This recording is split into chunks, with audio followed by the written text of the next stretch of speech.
Hi hello friends, ಎಲ್ಲರಿಗೂ ನಮ್ಮ ಅಮ್ಮನ ಅಡುಗೆಗೆ ಸ್ವಾಗತ. ನೀವೇನಾದರೂ ಸಬ್ಸ್ಕ್ರೈಬ್ ಮಾಡ್ಕೊಂಡಿಲ್ಲ ಅಂದರೆ ನಮ್ಮ ಅಮ್ಮನ ಅಡುಗೆ ಚಾನಲ್ ಸಬ್ಸ್ಕ್ರೈಬ್ ಮಾಡ್ಕೊಳ್ಳಿ, ಹಾಗೆ ಪಕ್ಕದಲ್ಲಿ ಬರುವ ಬೆಲ್ ಐಕಾನ್ ಕ್ಲಿಕ್ ಮಾಡ್ಕೊಳ್ಳಿ.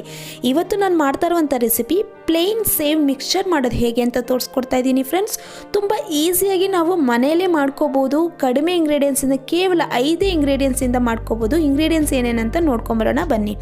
ಇಲ್ಲಿ ನಾನು 1 ಕಪ್ಪಷ್ಟು ಕಡಲೆ ಹಿಟ್ಟು ತೊಗೊಂಡಿದ್ದೀನಿ. 1 ಕಪ್ ಕಡಲೆ ಹಿಟ್ಟಿಗೆ 1/4 ಕಪ್ಪಷ್ಟು ಅಕ್ಕಿ ಹಿಟ್ಟು, ಅರಿಶಿನ ಪುಡಿ 1 ಟೀ ಸ್ಪೂನಷ್ಟು ತೊಗೊಂಡಿದ್ದೀನಿ, ರುಚಿಗೆ ತಕ್ಕಷ್ಟು ಉಪ್ಪು, ಇಂಗು 1/4 ಟೀ ಸ್ಪೂನಷ್ಟು ತೊಗೊಂಡಿದ್ದೀನಿ, ಎಣ್ಣೆ ಕರಿಯೋಕೆ. ಮೊದಲು ನಾನಿಲ್ಲಿ ಒಂದು ಬೌಲ್ ತೊಗೊಂಡಿದ್ದೀನಿ. ಇವಾಗ ಬೌಲ್ಗೆ ನಾನು ಕಡಲೆ ಹಿಟ್ಟು ಹಾಕ್ಕೊತಾ ಇದ್ದೀನಿ. ಇಲ್ಲಿ 1 ಕಪ್ ಕಡಲೆ ಹಿಟ್ಟಿಗೆ 1/4 ಕಪ್ ಅಕ್ಕಿ ಹಿಟ್ಟು. ನೀವೇನಾದ್ರು 2 ಕಪ್ ಕಡಲೆ ಹಿಟ್ಟು ತೊಗೊಂಡ್ರೆ ಅರ್ಧ ಕಪ್ ಅಕ್ಕಿ ಹಿಟ್ಟು ತೊಗೊಳ್ಳಿ. ಇವಾಗ ಅಕ್ಕಿ ಹಿಟ್ಟು ಹಾಕ್ಕೊಂಡಾಗಿದೆ. ಮತ್ತು ಅರಿಶಿನ ಪುಡಿ ಹಾಕ್ಕೊತಾ ಇದ್ದೀನಿ, ರುಚಿಗೆ ತಕ್ಕಷ್ಟು ಉಪ್ಪನ್ನು ಹಾಕ್ಕೊತಾ ಇದ್ದೀನಿ, ಹಿಂಗೆ ಹಾಕ್ಕೊತಾ ಇದ್ದೀನಿ. ಇವಾಗ ಇದೆಲ್ಲ ಒಂದ್ಸತಿ ಚೆನ್ನಾಗಿ ಮಿಕ್ಸ್ ಮಾಡ್ಕೋಬೇಕು. ನೀರು ಹಾಕಿ ಮಿಕ್ಸ್ ಮಾಡೋದಕ್ಕಿಂತ ಮುಂಚೆ ಒಂದ್ಸತಿ ಚೆನ್ನಾಗಿ ಈ ಥರ ಕೈಯಲ್ಲಿ ಮಿಕ್ಸ್ ಮಾಡ್ಕೋಬೇಕು ಫ್ರೆಂಡ್ಸ್. ಅರಿಶಿನ ಉಪ್ಪೆಲ್ಲ ಚೆನ್ನಾಗಿ ಮಿಕ್ಸ್ ಆಗಬೇಕು. ಅದಕ್ಕೆ ಇವಾಗ ನಾನು ನೀರು ಹಾಕ್ಕೊಂಡು ಮಿಕ್ಸ್ ಮಾಡ್ಕೊತಾ ಇದ್ದೀನಿ. ಹಿಟ್ಟೆಲ್ಲ ಚೆನ್ನಾಗಿ ಕಲಿಸ್ಕೊತಾ ಇದ್ದೀನಿ. ಒಂದೇ ಸತಿ ನೀರು ಹಾಕೋಕ್ಕೆ ಹೋಗಬೇಡಿ, ಸ್ವಲ್ಪ ನೀರು ಹಾಕ್ಕೊಂಡು ಈ ಥರ ಕಲಿಸ್ಕೊಳ್ಳಿ. ನೋಡಿ ಫ್ರೆಂಡ್ಸ್, ಇವಾಗ ಇದೆಲ್ಲ ಕಲಿಸ್ಕೊಂಡು ಆಗಿದೆ. ನೋಡಿ, ಈ ಥರ ಸಾಫ್ಟಾಗಿರಬೇಕು, ತುಂಬ ಗಟ್ಟಿಯಾಗಿ ಕಲ್ಸೋಕ್ಕೆ ಹೋಗ್ಬೇಡಿ. ಇವಾಗ ಒಂದು ಬಟ್ಟೆನ ಒಂದು ಪ್ಲೇಟ್ ಹಾಕಿ ಸ್ವಲ್ಪ ಹೊತ್ತು ಮುಚ್ಚಿಟ್ಕೊಳ್ಳಿ.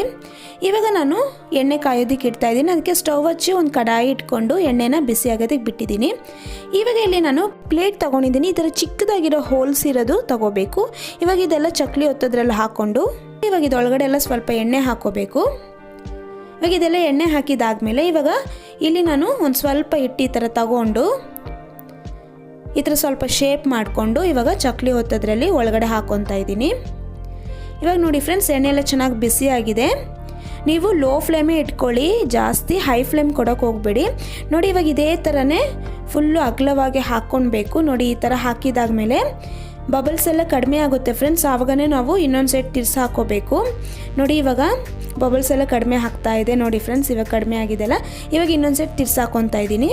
ನೋಡಿ ಫ್ರೆಂಡ್ಸ್, ಇವಾಗ ಇನ್ನೊಂದು ಸೈಡ್ ತಿರ್ಸಿ ಹಾಕಿದಾದ್ಮೇಲೆ ನೋಡಿ, ಇವಾಗ ಇದೆಲ್ಲ ರೆಡಿ ಆಗಿದೆ. ಜಾಸ್ತಿ ಕಲರ್ ಆಗೋದಕ್ಕೆ ಬಿಡಬೇಡಿ, ಲೈಟ್ ಕಲರ್ ಚೇಂಜ್ ಆದರೆ ಸಾಕು. ಇವಾಗ ಇದೆಲ್ಲ ರೆಡಿ ಆಗಿದೆ. ನಾನು ಸಪ್ರೇಟಾಗಿ ಒಂದು ಪ್ಲೇಟಲ್ಲಿ ಎತ್ತಿಟ್ಕೊತಾ ಇದ್ದೀನಿ.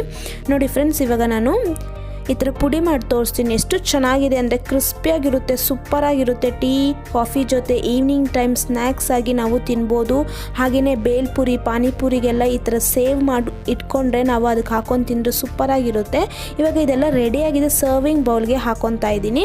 ನೀವು ಇದನ್ನ ಬೇಕಂದರೆ 8 ಬಾಕ್ಸಲ್ಲಿ ಹಾಕಿ ಇಟ್ಕೋಬೋದು. ಕ್ರಿಸ್ಪಿಯಾಗಿರುತ್ತೆ, ಚೆನ್ನಾಗಿರುತ್ತೆ. ನೀವು ಕೂಡ ಮನೇಲಿ ಒಂದ್ಸತಿ ಟ್ರೈ ಮಾಡಿ ಹೇಗೆ ಬಂತು ಅಂತ ಕಮೆಂಟ್ ಮಾಡಿ. ಹಾಗೆ ಸಬ್ಸ್ಕ್ರೈಬ್ ಮಾಡ್ಕೊಂಡಿಲ್ಲ ಅಂದರೆ ನಮ್ಮ ಅಮ್ಮನ ಅಡುಗೆ ಚಾನಲ್ನ ಸಬ್ಸ್ಕ್ರೈಬ್ ಮಾಡ್ಕೊಳ್ಳಿ, ಪಕ್ಕದಲ್ಲಿ ಬರುವ ಬೆಲ್ ಐಕಾನ್ನ ಕ್ಲಿಕ್ ಮಾಡ್ಕೊಳ್ಳಿ. ಈ ವಿಡಿಯೋ ನೋಡಿರುವ ಎಲ್ಲ ವೀಕ್ಷಕರಿಗೂ ಧನ್ಯವಾದಗಳು.